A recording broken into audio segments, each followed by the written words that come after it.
Welcome inside our San Francisco studios. It's Inside Pac-12 Football, the digital edition. I'm Mike Yam, joined by Conway and Yogi Roth. Some fireworks, because through the first 2 weeks, maybe the signature wins I think in college football have come because of BYU. They just sort of have this knack for completing Hail Marys. So UCLA might have their hands full down the stretch because it ain't over until it's over. They can really thank a true freshman for their success so far. Tanner Mangum, he's a dynamic young man. Clearly the country has gotten to know this guy on huge stages, just making ridiculous plays to win their first 2 ball games. I had a chance to meet him when he was 17 at the Elite 11 high school quarterback competition, and we had co-MVPs his year. It was him and a guy by the name of Jameis Winston. Whoa! This dude could just play. He had an infection to him, which was clearly obvious through the first 2 weeks.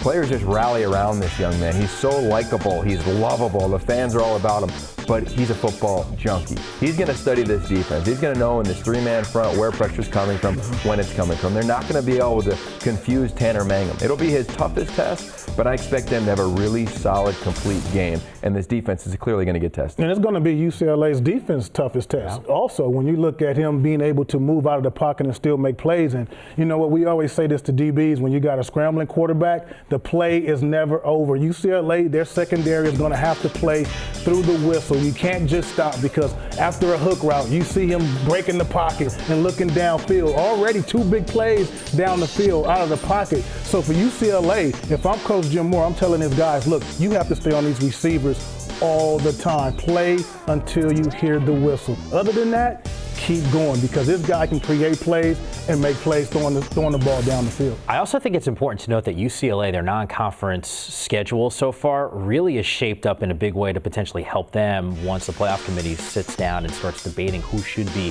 one of those Final Four teams. If things go right the rest of the season, obviously there's still a ton of football to play. A win against BYU is going to be a huge boost for them. Well, I think they're the best team in the Pac-12 right now. I mean, really do. They've had the true realist test consistently, right? Oregon, Michigan State, that was a big test, but week 1 against Eastern Washington doesn't compare to the 2 games they have had, and then obviously heading into week 3.